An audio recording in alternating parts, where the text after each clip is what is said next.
Góða gestir, ég heiti Þórunn Hafstein og er ritari Þjóðaröryggisráðs og verð ráðstefnustjóri hér í dag. Eins og kom fram í máli forsætisráðherra og formanns Þjóðaröryggisráðs þá skiptist þetta málþing í 3 hluta.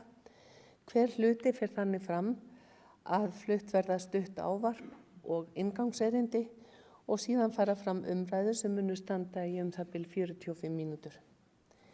Það verður streymt frá málþinginu á vísir.is, mbl.is og á Facebookarsíðu Alþjóðamálastofnunar og geta þáttakendur bæði þeir sem eru hér í þessum sal og eins þeir sem horfa á streymið send inn spurningar meðan á samtalinu stendur og beðið um orðið og verða hátalarar til reiðu hér í salnum.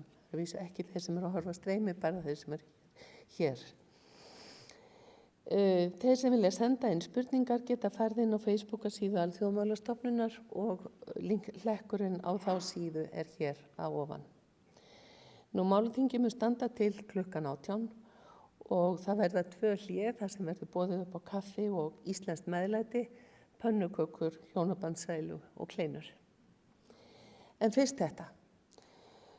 Guðmundur Oddur Magnússon, betur þekktur sem Goddur, rannsóknarprófessor við Listaháskóla Íslands, mun nú kynna okkur myndræna framsetningu fullveldishugtaksins. Gjörðu svo vel, Goddur.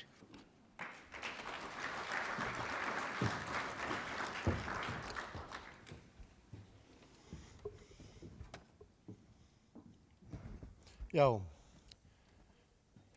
komið þið sæl.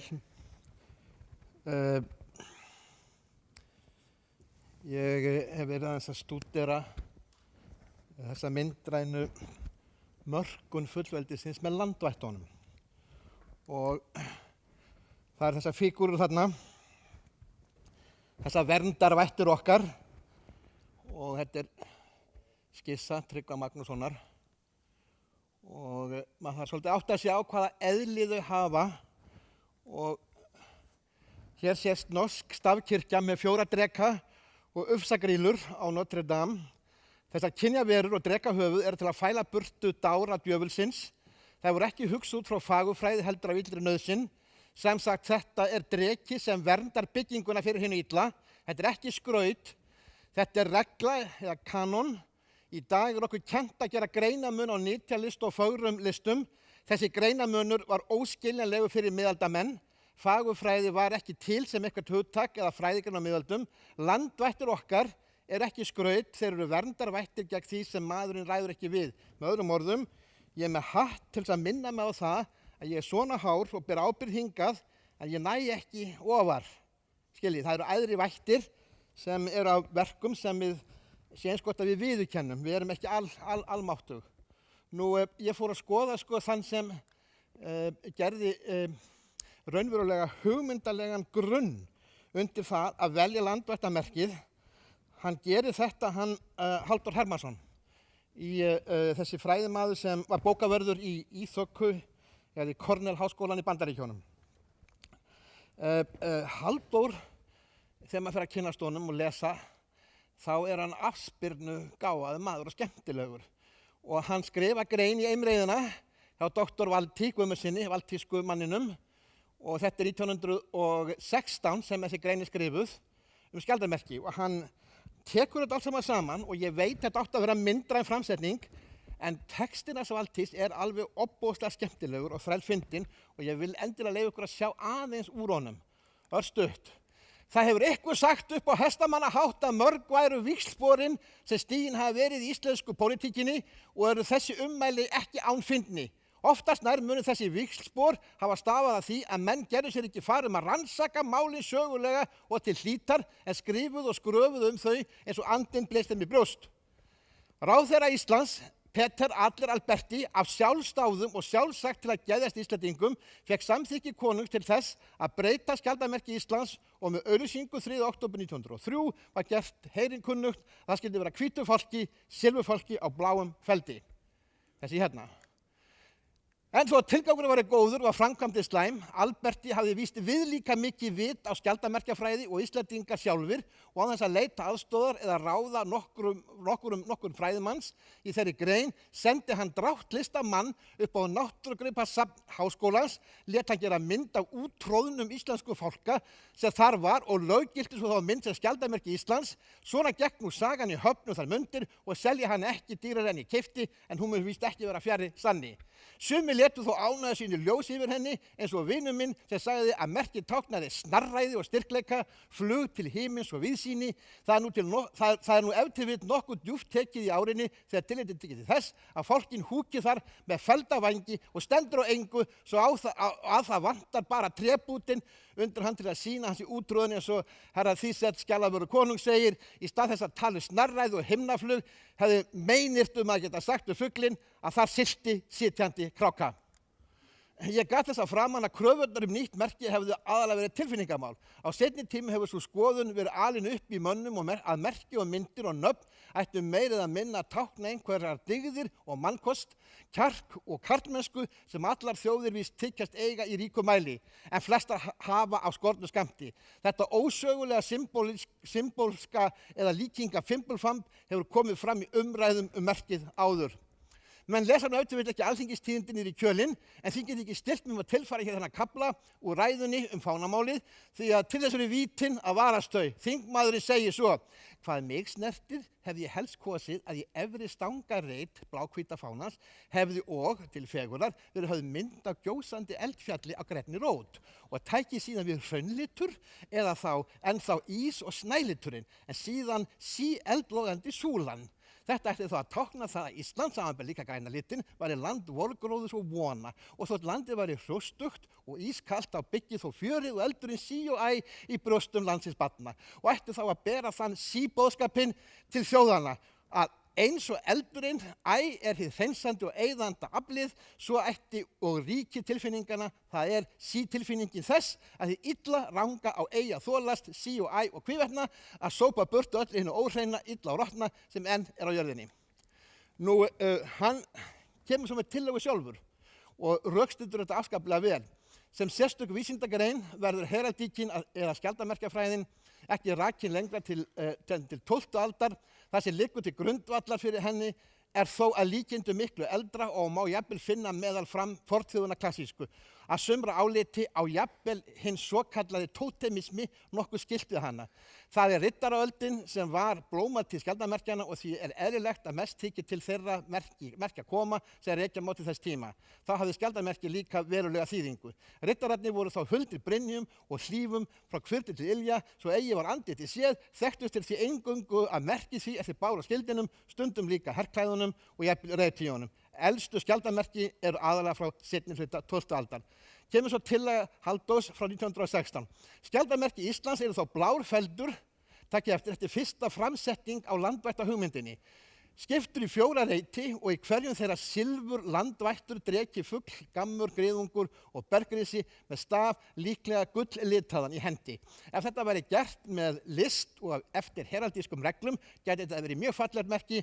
Á miðju bláa skjaldarins mætti setja eins lagaðan minni skjöld og á honum silfur þorskinn óflattan með gullkórunu.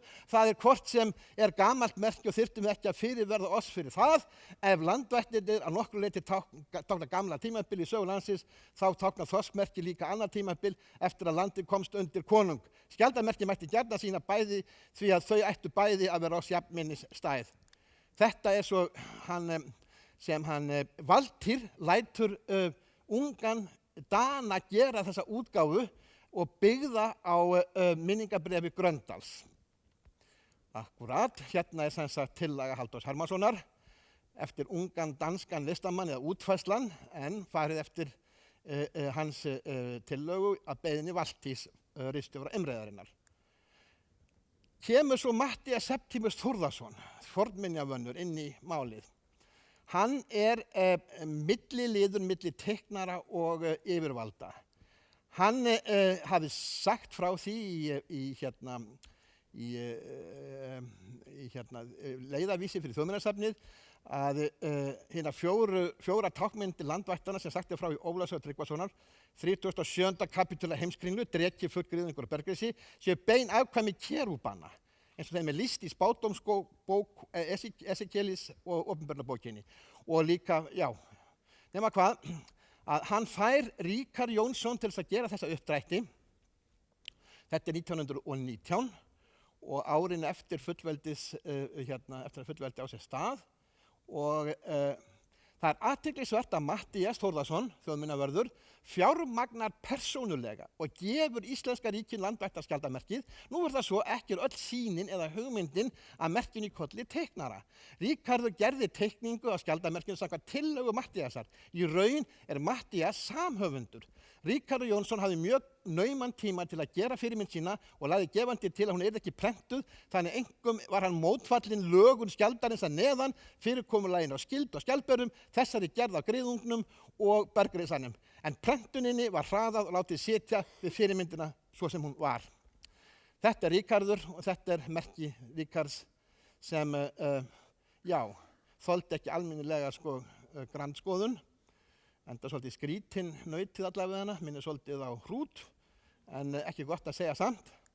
En þessi teikningar Gröndals sem eru á skjalinu, minningaskjalinu fyrir 1000 ára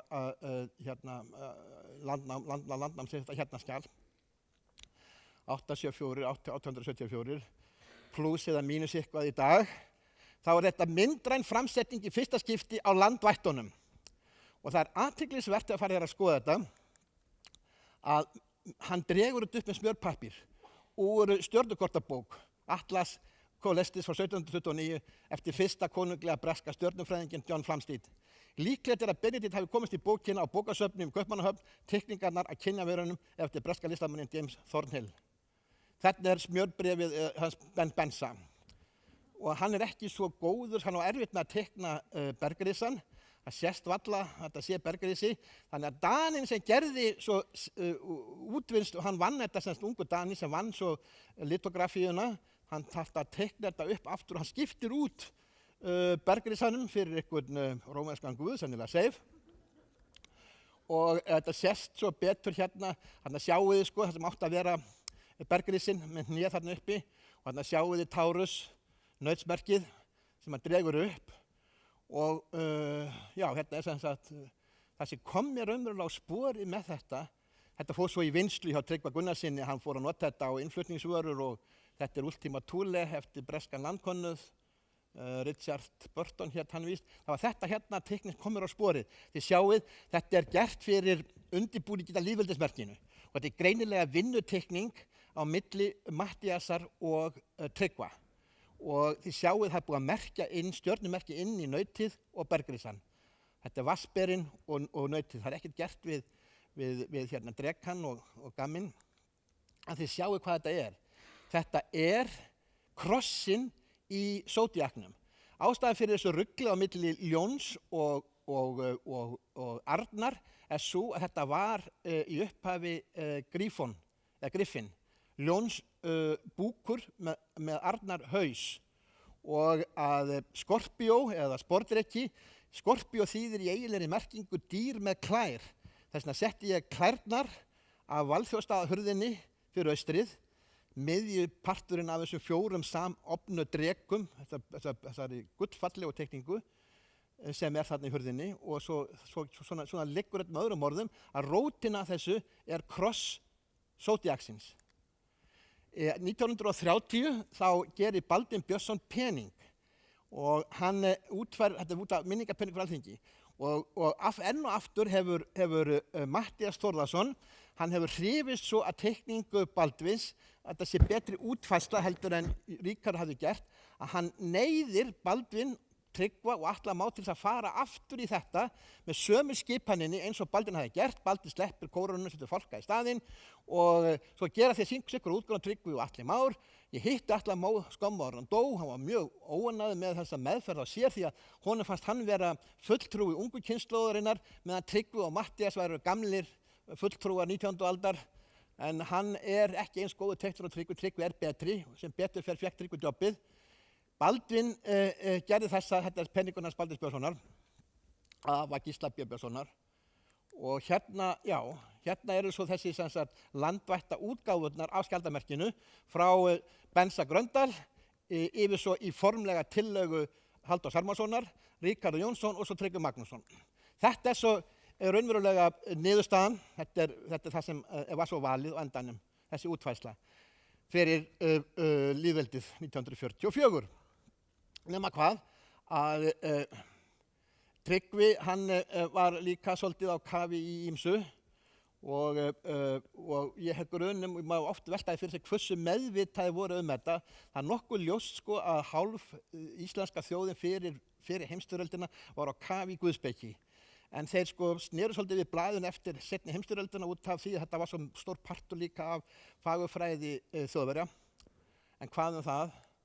Hérna er Tryggvi að gera skissur af landvætta hugmyndinni og hérna er þessi skissa sko. En það er ýmislegt sem menn geta sofnað á verðinu og sérstaklega það menn týna þræðinum í þessari útfærslu og týna svolítið þræðinum, en það eru menn vakandi, höldum vörð með hollvættum landsins heill þjóðar, gerum áfengið landrækt. Og til þess eru vættirnar kallaðar til, en það eru ýmis líka svona dulin, við kallum þetta stundur Disneyland After Dark, sem eru hættuleg þjóðinni og að planta þessu inn í börn, barnamokkin, sunnudagurinn 11. júní 2020, þetta er náttúrulega þetta gengur náttúrulega ekki sko. Og það gengur heldur ekki að sjá þetta gera svona rosalega sko. Þarna þarf að stinga niður stafnum og berja í hraunhölluna og kalla fram vættina því að við skulum aldrei víkja. Takk fyrir mig.